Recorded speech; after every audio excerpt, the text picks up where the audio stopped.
You're listening to the Options Insider Radio Network. For more quality options programs, visit www.theoptionsinsider.com or search for Options Insider Radio Network in your podcast provider of choice. Listeners can also access all of our programming through our mobile app, available in iTunes and on Google Play.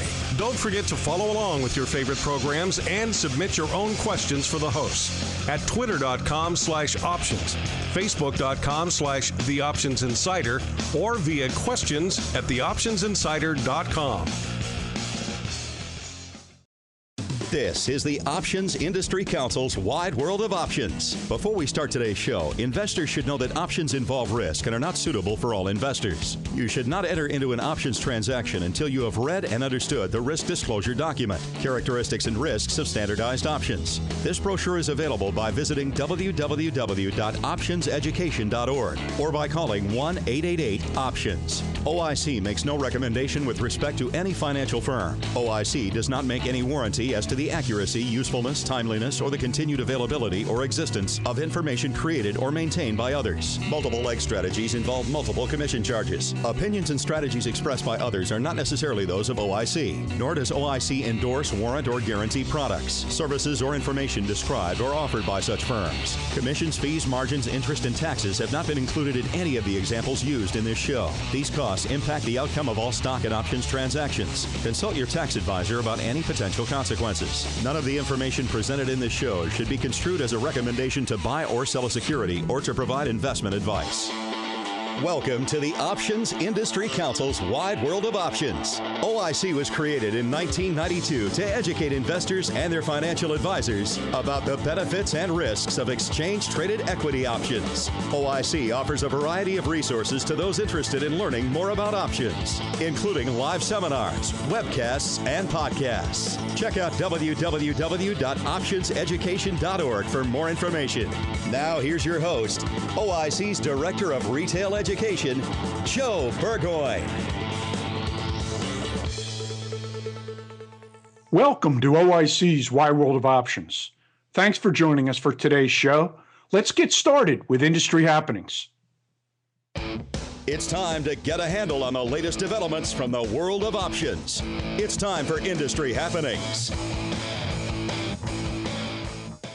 In today's industry happenings, we're going to focus on the rollout of LEAP options for 2017.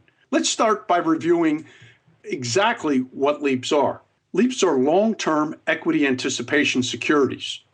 They're options just like other listed options. The key difference is they have a longer time frame to expiration. LEAP options can have a life of up to 28 months before they expire. These longer dated options can be used as a directional play on an underlying, can be used as a stock substitute, or a vehicle to hedge existing underlying positions. There are option volume requirements in order for LEAPs to be continually added to optionable underlyings. Daily option volume over the preceding 3 months must be at least 1,000 contracts per day for LEAPs to be added. LEAPs currently are listed on about 15% of optionable securities. Now, all optionable underlyings have an option cycle. Depending which of the 3 cycles that underlying is tied to, 2017 LEAPs will be expiring in January of 2017. And they'll be listed either September, October, or November of this year. If you have additional interest in learning more about LEAPs, go to our website at optionseducation.org.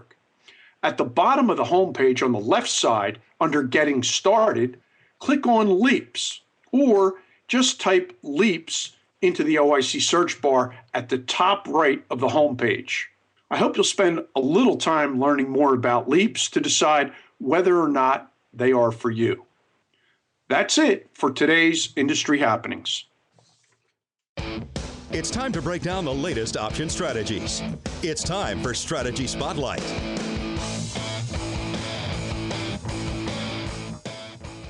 Joining us on Profiles and Perspectives today is Jeromee Johnson, Vice President of Market Development at BATS, along with his colleague, John Denza, Director of Option Sales, also at BATS. Welcome, guys. Thank you. Thank you. It's a pleasure to be here. Our listeners are interested in options and all the competition that's out there in the various exchanges.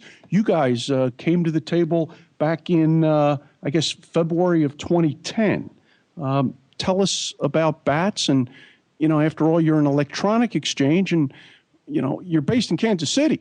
Tell our listeners about how we have an electronic exchange based in Kansas City. There's an individual by the name of Dave Cummings who created a trading firm called TradeBot, who in the past, he had it based in Kansas City, basically saw the landscape within equities changing with the consolidation of ATSs and exchanges, where he saw that there was only NASDAQ and the New York Stock Exchange, and did some thinking and kind of figured things out and thought that because of that lack of competition, he thought that it would be good to bring a new participant into the space. From that, BATS trading, or BATS Global Markets, actually came to fruition.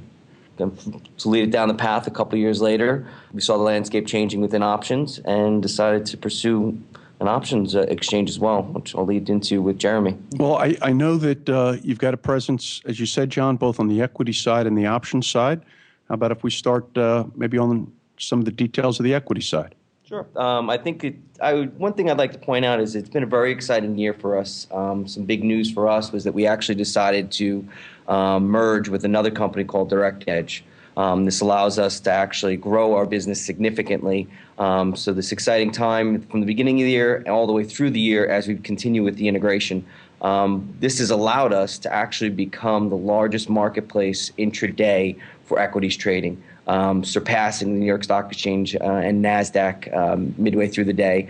So it's been a very exciting time for us, and we're looking forward to the scale and growth that we have going forward. It really solidifies our position as one of the leading destinations for stock trading in the U.S.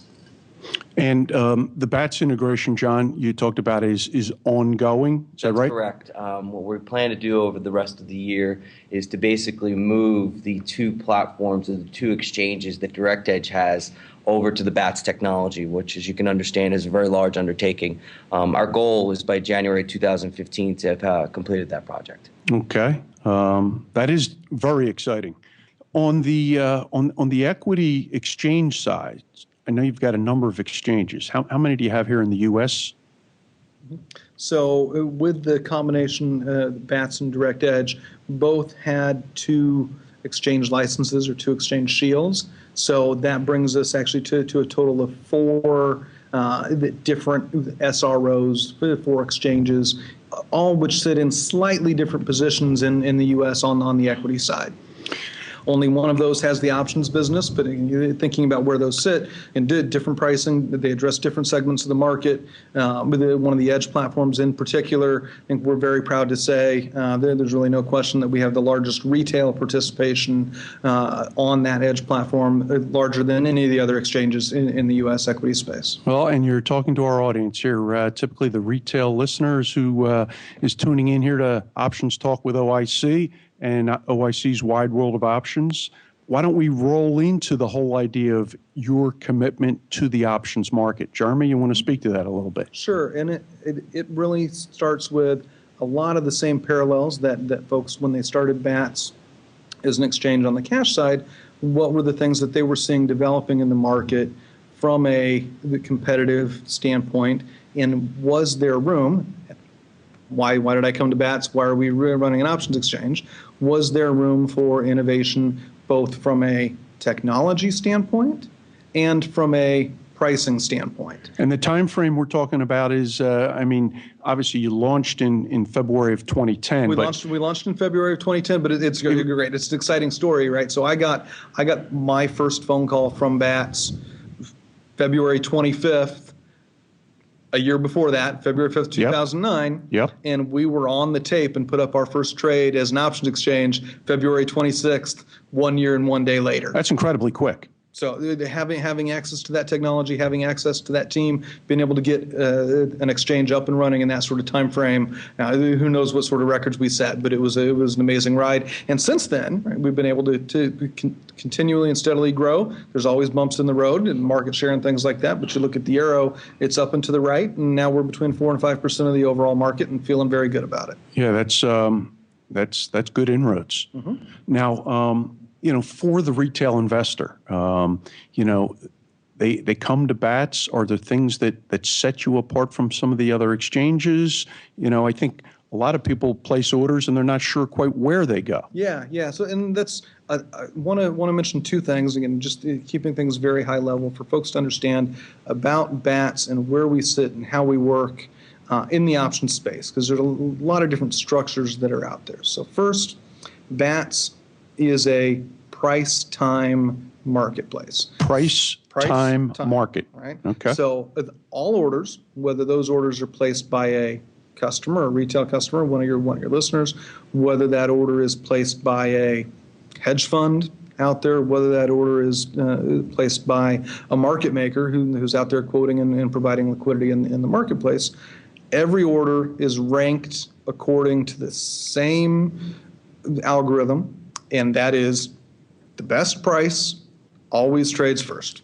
Best price wins. To the extent that there are multiple orders at one price, which happens, it is a first in, first out time queue. The order that gets there first is going to be first in line at that price. So price time is the matching algorithm, which is different than many of the other exchanges, right? So that's the first part of it. The other thing that is different about BATS, what goes along with that price time algorithm, is how we reward and how we pay or how we charge the different participants on the marketplace. So there's a phrase, maker taker. Right? It's price time, maker taker. What maker taker means is those folks that enter orders into the marketplace, that post to the book, that light up a price level. You take your order, you have a limit price on it, you submit it to the book, and that limit is represented in the market. That order is contributing to price discovery in the marketplace, it's contributing to size discovery, it's expressing an interest. Those folks that add liquidity in that manner get paid.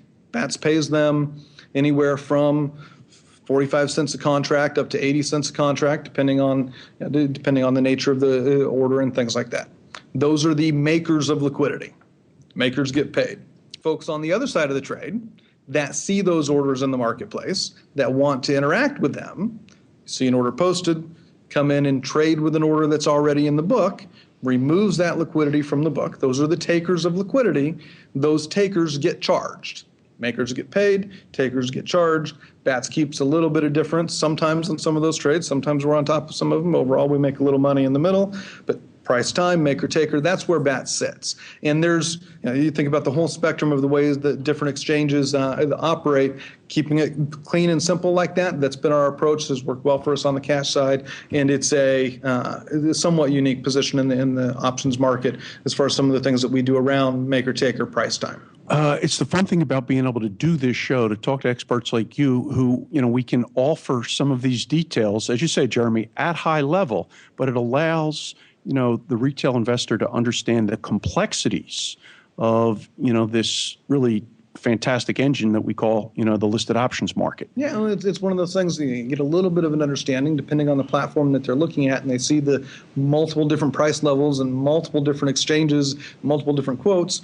Why are there 8, 10, 12 different options exchanges out there? Is because the different options exchanges have different approaches and serve and charge different clients in different ways.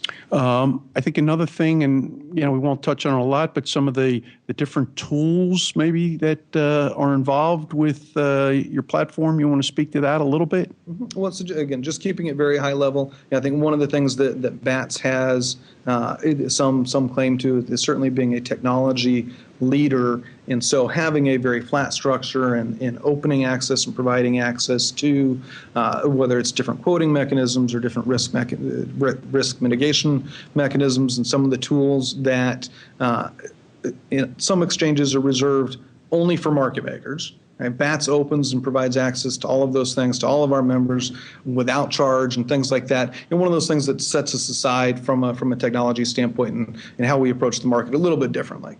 Okay. Anything else on the option side before maybe we just touch on Europe a little bit and your presence over there? No, I think that Jeromee pretty much nailed it. It's been an exciting time in the options space because of our growth, and we feel really good about the rest of the year. Well, why we have you both here, just so we can round out the knowledge base for the listeners, talk a little bit about your presence in Europe, if you would. I would say that we've been very fortunate that BATS has grown, or BATS merged with a firm called Chi-X several years back. And then fast forward from that point, we actually received registered investment exchange status. About 2 years ago or so, would you say? Yep. And this has really opened up the doors to us within Europe. We've seen significant growth. Where on a daily basis, we're the number one participant from volume standpoint throughout Europe, and usually we're the number two participant within each of the markets throughout Europe. And just for a little clarity around that, again, not every exchange over in Europe trades everything that trades everywhere in Europe, right? Yeah, it's very fragmented, yes. Isn't it? Right. So if you're trading French stocks, then those are going to trade for the most part in one place. Or if you're trading British stocks, they're going to trade for the most part in one place. Same thing for the German stocks, et cetera. BATS trades everything that's listed everywhere in Europe on one platform. And so when you look at the volume of, again, British stocks, while the London Stock Exchange is going to be the number one venue for trading those British stocks, BATS is number two. BATS is also number two for German. The BATS is also number two for France, et cetera.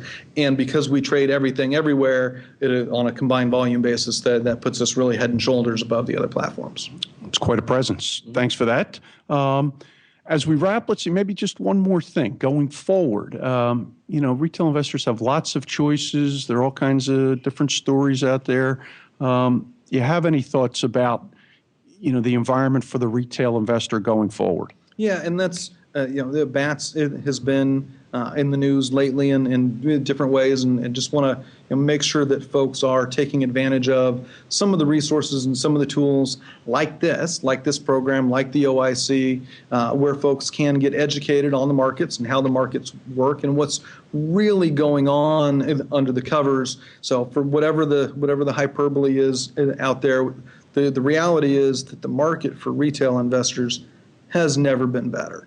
The cost to transact in the markets has never been lower. The spreads have never been tighter. The liquidity has never been deeper. It's a wonderful time to be trading, and BATS is happy to be a part of providing a good, healthy, competitive environment. And so, again, just thank you for providing programs like this. Thank you to your listeners for making sure that they're making the effort to educate themselves and really understand the way that the markets work, and not just listen to all the rhetoric around how the markets may be scary and it's keeping people away from them.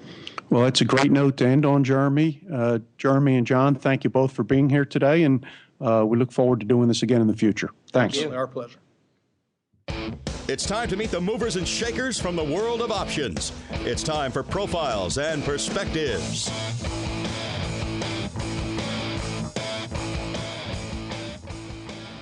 Joining us today on OIC's Wide World of Options is Kyle Graham, the newest member of the Investor Services team here at OIC. Good morning, Kyle.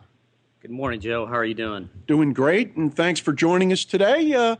Tell us how you found your way here to the OIC, if you would.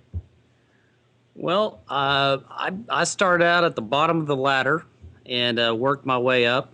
I went to the University of Arkansas and I got a degree in finance. And from there, I became a runner at the Chicago Mercantile Exchange for ING derivatives.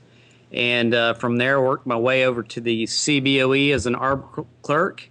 And then went over to the Options Institute, where I traveled around the United States and answered questions. So that's pretty much my background in a nutshell. Well, that's great. We're lucky to have you. Certainly the team over there at the Options Institute, they also do a very fine job getting out there on the road and educating. Good team over there. Oh, indeed. They're fun. So you said University of Arkansas, you're a Razorback, huh? Go Hogs. All right, very good. Well, how about if we get right to today's topic? I know you wanted to discuss, a topic that I think is pretty interesting for investors, and it's about the thought process that investors need to kind of go through when buying calls. Now, talk to our listeners. Is there a particular checklist? What's the process from your point of view in how investors should approach this? Well, I think a lot of new option traders get inundated or overwhelmed with checklists and all the Greeks and everything that has, all the new terminology that has to do with options. And I really think they should take a step back and start with a forecast on their stock. It's not going to help to know about options unless you have a forecast on your stock. That makes all the sense in the world. So actually start with that stock rather than some of the complexities or even the simple aspects of options. Focus on that opinion of the underlying stock. Absolutely, Joe. I mean, it'd be equivalent to waking up in the morning and asking, what's the best clothes to wear before looking out the window. You want to know what the forecast is going to be. You want to know whether you're going to have to carry your umbrella or whether you're going to need a heavy jacket. And so the same applies to options. So you really got to know the stock before you select the strategy, and it's not vice versa, strategy before forecast. Dynamite. So in terms of coming up with an opinion of the underlying, are there particular tools or, items that you use to help build that forecast? Well, ultimately, a person needs to be very familiar, like you're familiar with your car. You know if it's going to start in the winter or how many, what temperature it needs to be to start. So familiarity with the stock is the key.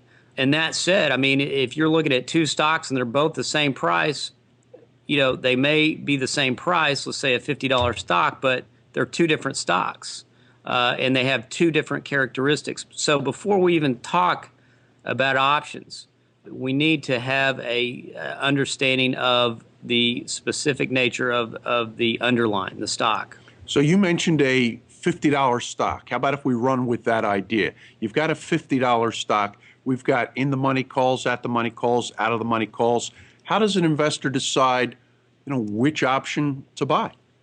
Right. Over the years, all these strategies exist, and everybody asks, all the time, what is the best strategy? But if you just start simply with buying a call strategy, it's an outstanding strategy, especially if you understand how the stock works and how options work as well. So those two factors there are key. When you start with buying call options, typically at-the-money call options are going to have a delta, which is a fancy term, of 50.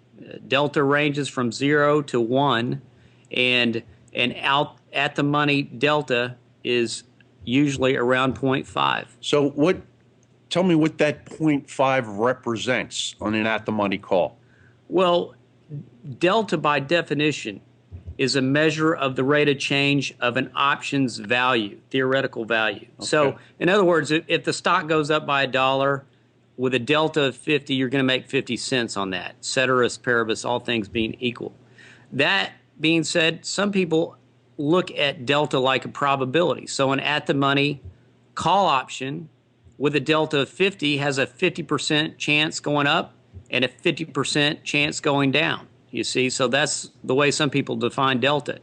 So we've got deltas that range, as you said, from 0 to 100. How, and in our example, we talked about the at-the-money 50 delta option. How do investors decide whether to buy that 80 delta option, the 50 delta option, or that way out of the money 10 or 15 delta option? Right. Well, if you go back and you say, what's my forecast, that's going to help us. If you want a 15 delta option, an option with 15 deltas on it, which is out of the money, your forecast or your expectations are for an explosive movement in the stock, which also brings us to the time factor in forecasting. Nice segue there. That is kind of the next difficult choice, I think, for investors. We try to decide what strike, but then how much time. And does that get back to, again, your whole idea of having a good sense for the forecast and the underlying? Oh, absolutely. I mean, and the person who is very familiar with their trading strategy and their stock they're going to have a noted advantage. So if you have unrealistic expectations of your stock and the time with which it'll move a certain distance, then you're at a disadvantage. There's no doubt about that. So timing is key in life, and it's key in option trading as well. So we've got, this all-important forecast on the underlying. We've got the choice between, an in the money, at the money, or out of the money, the important how much time decision. So these three factors. Are there any other key aspects, in the mindset of the investor, when it comes to buying a call? Well, we discussed the different deltas and the different strike prices, but also expiration. So we're talking about time, and you say, well, what expiration do I use? If your forecast for a $50 stock is for the stock to move $1 in 1 week, you're going to want to have at least an option with a week until expiration. You may even want to have a 2-week time to expiration. And so you expand that out. Let's say you have a 2-year forecast. You're going to want to use a long-term equity anticipation product or a LEAP on that particular forecast. So your forecast and your time must match the time to expiration with the option. And are there any, tools that you use, or this is really kind of intuitive? Well, it's funny you mentioned that, Joe, because I really, the optionseducation.org site has a virtual trading simulator that I use almost daily. And you can create, like a portfolio manager, you can create a portfolio in that, and it's very intuitive, easy to use. And I just put my stocks in there, and if I don't feel like putting real money behind it, I'll just put it in the virtual trading system on the site and just watch it. And that's just an incredible education. It's where you're not reading a book, you're actually doing this. And I just tell people, okay, read a book, but also do it. I wouldn't advocate somebody running a marathon and reading a book about it unless they were running at the same time. And that is the position simulator, Kyle? Yeah, it's called the VTS, the Virtual Trading Simulator. Okay. And it's on our website, optionseducation.org. Excellent. Well, let's say, okay, our investor has purchased a call, and do they have to hold that position to expiration typically? Absolutely not. And you can trade out of it. And let's say you put on a trade. I've done this many, many times. You put on a trade and you say, you know what, I just don't think this is going to work out, or some piece of news comes out, you can trade out of it the same day. So it's easy to do. Okay, that's good to know. So I guess that kind of dovetails into if a position, you put on a long call position and things happen to go the wrong way, you're free to just turn around and get out at any time, yes? Well, once again, yes, you can, to answer your question. But go back to your forecast and go back to your knowledge of not only your option, but your stock. And, there's a lot of good traders. And what they do is they trade the same thing, the same underlying, and they use the same strategy all the time. They don't say, wake up one day and say, I'm going to do a butterfly today, and tomorrow I'm going to do a jelly roll or a Christmas tree or, a back spread or a front spread. They do the same thing every day. And that familiarity with your strategy and with the underlying is an incredible, like I say, it's an incredible advantage and key. Great advice. I think really we've touched on this pretty thoroughly here. Before we wrap up, any other advice or pearls of wisdom you'd like to offer? I really don't have anything spectacular, but I would say that you do need to, sit back with your cup of coffee, if you will, and enjoy the whole process and enjoy looking at stocks and perhaps the earnings or whatever you use to forecast, and watch those stocks perhaps on a daily or weekly basis, and know your trading style, know how many trades you place in a week, month, or even a year, and use that for your own forecasting and timing ability. But once again, you must enjoy the process. Kyle, that's wonderful advice. Thanks so much for joining us today. Thank you. I enjoyed it. It's time to upgrade your options toolbox with cutting-edge trading platforms, devices, and information. It's time for tools, resources, and good reads.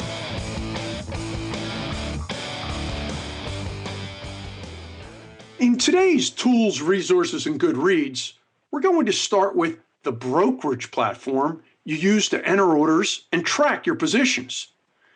These platforms can be really useful tools.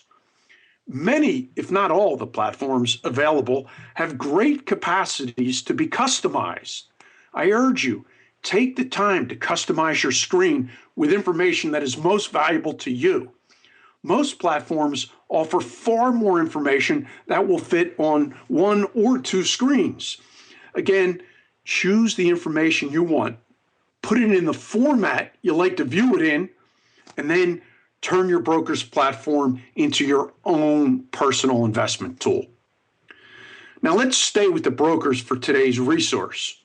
Most brokers' websites offer dynamic tools to analyze options prices and positions. Calculators, position simulators, profit and loss analysis tools, and much, much more. Don't forget to investigate your broker's website's tools and learn how to use them. Lastly, today's good read comes from the CBOE's Options Institute, Russell Rhodes. His book, Option Spread Trading, A Comprehensive Guide to Strategies and Tactics, is just that.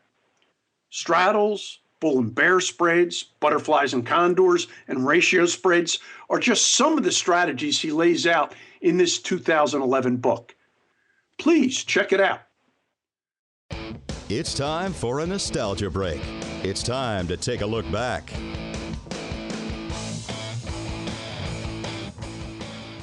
In today's Looking Back, we're going to respond to a few listener questions. First, Sam Ogilvy asks, I'm interested in selling strangles and just learned about covered strangles. Are covered strangles covered? And what do you think about these strategies? Well, Sam, I always start my analysis by assessing the risk of any strategy. Both strategies, selling strangles and the covered strangle, have very significant risk. These types of positions are short options at their core, and as most of us know, short option positions have either unlimited or very significant risk. These strategies are also short volatility strategies, so the positions are looking for vol to decrease and at the same time, importantly, take advantage of theta received from the short option positions. The strangle is a short out-of-the-money call and out-of-the-money put, where the covered strangle is a covered call that's long stock and short a call, plus short and out-of-the-money put. So, no, Sam, the covered strangle isn't covered. Remember, these are short option positions. Spreading off the short options by buying further out-of-the-money options will reduce the risk, but will minimize returns as well. Our next question comes from Mr. Seaven. He asks about margin requirements for short option strategies, specifically ratio call spreads versus short calls or covered calls. Let's be clear what each strategy is. First, the ratio call spread can be either a net long option or a net short option strategy. The front spread involves a position that will be net short options, where the back spread is a net long option position. Both are considered ratio call spreads. Next, naked short calls are obviously short calls with no hedge at all, and covered calls are positions where the investor sells one call for each 100 shares of the underlying owned. There's significant downside risk when the stock falls below the break-even point, which is the stock purchase price minus the premium received for selling the call. Each of these strategies involves quite a bit of risk. The greater the risk, the larger the margin requirement. The best advice I can offer here is check with your broker on exactly what margin requirements are for each of these different option strategies you plan to use. On another point, be sure you have approval from your broker to employ the various types of option strategies, especially the ones that involve more risk. Now, our final question comes from a listener who asks, why do a vertical spread versus a long call or long put? Well, the spread, the vertical spread, will hedge some of the risk of the straight long call or straight long put position. The spread does cap potential gains. How about if we review with a quick example on the call side? XYZ is $50. Our forecast is for XYZ to appreciate by, say, 10% over the next 75 days or so. So we anticipate the stock going to about 55. That's the increase of about 10% on the $50 stock. We could buy the 50 call for, say, $3. If our forecast is right and the stock goes to 55 by expiration, the call would be worth $5 plus any time value, possibly remaining. Now let's look at the vertical spread about 75 days out. In this position, we buy the 50 call for $3, but also sell the 55 call for about $1.10.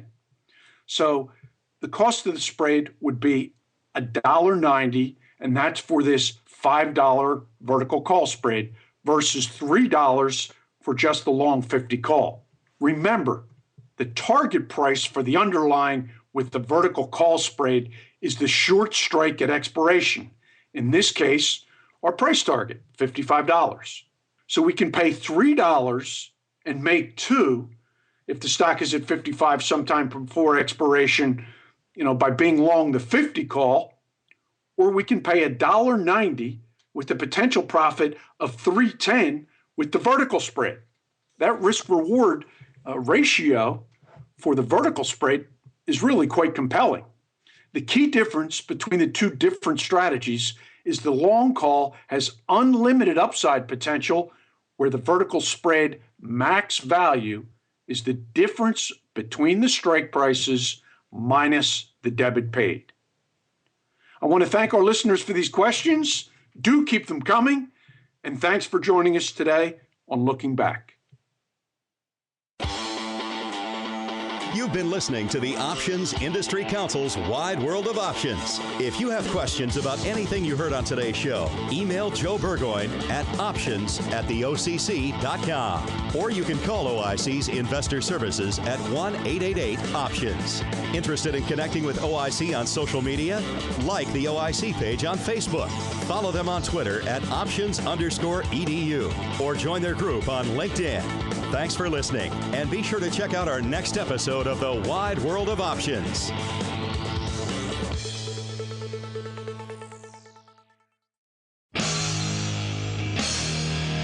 The preceding program was a production of the Options Insider Radio Network. For more quality options programs, visit www.theoptionsinsider.com or search for Options Insider Radio Network in your podcast provider of choice. Listeners can also access all of our programming through our mobile app, available in iTunes and on Google Play.